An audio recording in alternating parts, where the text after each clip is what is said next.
दोस्तों सबसे ज्यादा एक क्वेरी आती है ऑस्ट्रेलिया, न्यूजीलैंड, सदर्न हेमिस्फीयर से मेरे पास कि सर किस तरफ हेड करके सोना है। क्योंकि कोई कहता है नॉर्थ बहुत अच्छा है। जो इंडिया का वास्तु अप्लाई कर रहे हैं कंसल्टेंट्स ऑल ओवर वर्ल्ड में, वो ये बात बोल रहे हैं सदर्न हेमिस्फीयर में भी कि आप नॉर्थ की तरफ सिर मत करना, साउथ की तरफ सबसे अच्छा होता है। और हम एक के बाद एक बीमारियों से जूझ रहे हैं।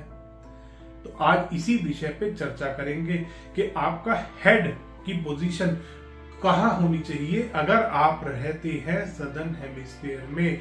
सदर्न हेमिस्फीयर हो गया न्यूजीलैंड, ऑस्ट्रेलिया, फिजी, ये सारे कंट्रीज जो नीचे आप इक्वेटर के नीचे के जितने भी कंट्रीज हैं वो सारे सदर्न हेमिस्फीयर में आते हैं। तो उन कंट्रीज में ये वास्तु अप्लाई होता है। दोस्तों दो पोल होते हैं, एक नॉर्थ पोल है, एक साउथ पोल है। जो लोग नॉर्दर्न हेमिस्फीयर में रहते हैं उनको नॉर्थ पोल का इफेक्ट मिलता है। North pole magnetic pole, north pole अगर आप नॉर्थ की तरफ हेड करके सोते हैं तो आपके भी वास्तु कंसल्टेंट ने आपको बताया होगा कि आपको ब्रेन से रिलेटेड, हेड से रिलेटेड बीमारियां हो सकती हैं।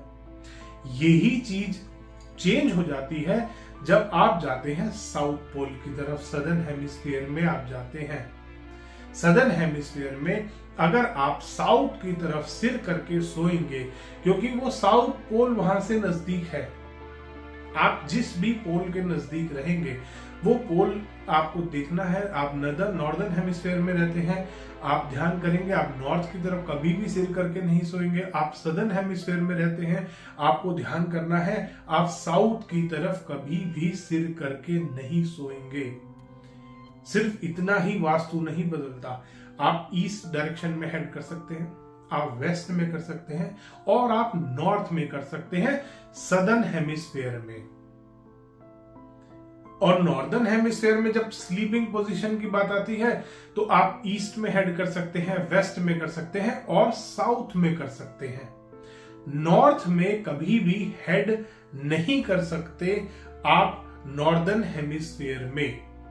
इसी तरीके से सदर्न हेमिस्फीयर में आप साउथ की तरफ हेड करके नहीं सो सकते, क्योंकि वहां से साउथ पोल, जो मैग्नेटिक पोल है आपके नजदीक, वो साउथ पोल है, वहां से साउथ पोल आपको ट्रबल दे सकता है अगर आप साउथ की तरफ हेड करके सोएंगे। इसी तरीके से नॉर्दर्न हेमिस्फीयर में भी बोला जाता है कि नॉर्थ की तरफ आपको हेड करके नहीं सोना, क्योंकि ये दोनों पोल आपको बहुत ट्रबल दे सकते हैं अगर आप इनकी तरफ हेड करके सोते हैं। दोस्तों बहुत सारे वास्तु कंसल्टेंट्स को हम देखते हैं सीधा इंडिया का वास्तु कॉपी पेस्ट कर रहे हैं पूरे वर्ल्ड के वास्तु में। कहां के नक्शे बना के छोड़ दिए वास्तु वालों ने। यूएस में आप जब घर बनाते हैं सारे घर ऊपर से हार्ट शेप्ड होते हैं। ऑस्ट्रेलिया में सारे घर ऊपर से हार्ट शेप्ड है। कनाडा में आपके सारे घर ऊपर से हार्ट शेप बनते। जितने भी ठंडे कंट्रीज है सब में घर के ऊपर हट होती है। और सारे वास्तु कंसल्टेंट इसका समस्या का समाधान क्या करते हैं कि आप इसका उपाय कर लीजिए, ये पत्थर लगा लीजिए, ये प्रोडक्ट लगा लीजिए। नहीं दोस्तों, वास्तु कंट्री के हिसाब से आपको बदलना पड़ता है। वास्तु के फैक्टर्स, क्योंकि वहां पे एनवायरनमेंट कैसा है, बर्फ पड़ रही है वहां पे जियोग्राफिकल पूरा वो कैसा है, टेरेन कैसा है वहां पे उस जगह की टोपोग्राफी कैसी है, हर चीज मेजर की जाती है, हर चीज देखी जाती है। इवन साउथ अफ्रीका में हम बहुत बार जाते हैं, इजिप्ट में मैं बहुत बार विजिट करता हूं, ऑस्ट्रेलिया में मैंने बहुत बार विजिट करा। हर कंट्री में वास्तु चेंज हो जाता है।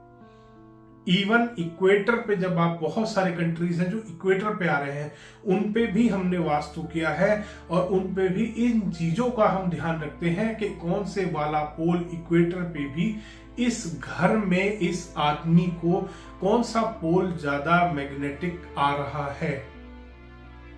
पूरा लोकेशन निकालते हैं, हर चीज की डिटेल निकालते हैं, उसके बाद वास्तु अप्लाई किया जाता है। क्योंकि इक्वेटर पे वास्तु के जो प्रिंसिपल्स हैं वो और ज्यादा चेंज हो जाते हैं। जैसे नॉर्थ ईस्ट सबसे ज्यादा पॉजिटिव माना जाता है आपके नॉर्दर्न हेमिस्फीयर में, सबसे ठंडा वाटर एलिमेंट बोला जाता है। इसी तरीके सदर्न हेमिस्फीयर में जो नॉर्थ ईस्ट है वो बदल जाता है, नॉर्थ ईस्ट साउथ ईस्ट हो जाता है और साउथ ईस्ट नॉर्थ ईस्ट हो जाता है। सदर्न हेमिस्फीयर में भी वास्तु लगभग 25%, 22 से 25% चेंज होता है।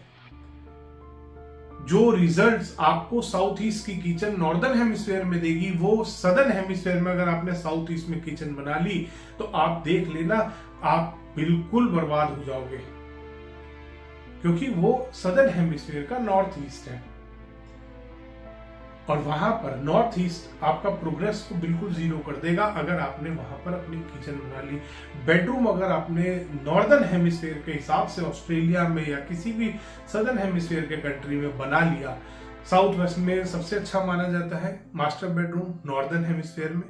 यही चीज अगर आपने सदर्न हेमिस्फीयर में अप्लाई कर दी तो ये आपको बहुत ज्यादा नुकसान करेगी। अगर आप इंडिया के नॉर्थ वेस्ट में रहते, इंडिया के जो इंडियन वास्तु है उसके हिसाब से अगर आप नॉर्थ वेस्ट यानी कि वायव्य कोण में अगर आपका मास्टर बेडरूम होता है तो जो समस्याएं आपको आएंगी वो सेम समस्याएं आपको सदर्न हेमिस्फीयर में साउथ वेस्ट में सोने में आएंगी। आप देख लीजिएगा 100% यही मिलेगा आपको। मेरे पास बहुत सारे केसेस आते हैं सदर्न हेमिस्फीयर के कि नॉर्दर्न हेमिस्फीयर का वास्तु उन्होंने अपने घर में अप्लाई कर लिया है और वो परेशान हो गए हैं उस वास्तु को अप्लाई करके। तो दोस्तों, जब भी आप सदर्न हेमिस्फीयर में वास्तु कराते हैं, सबसे पहले अपने कंसल्टेंट से पूछिए कि आप इंडिया का वास्तु कॉपी पेस्ट करने वाले हैं या आप लॉजिकल और साइंटिफिक वास्तु करने वाले हैं जो कि ऑस्ट्रेलिया या किसी भी सदर्न हेमिस्फीयर के कंट्री पे अप्लाई होता है। धन्यवाद दोस्तों, वीडियो पसंद आया हो तो इसको लाइक करें, शेयर करें और चैनल को सब्सक्राइब करना ना भूलें।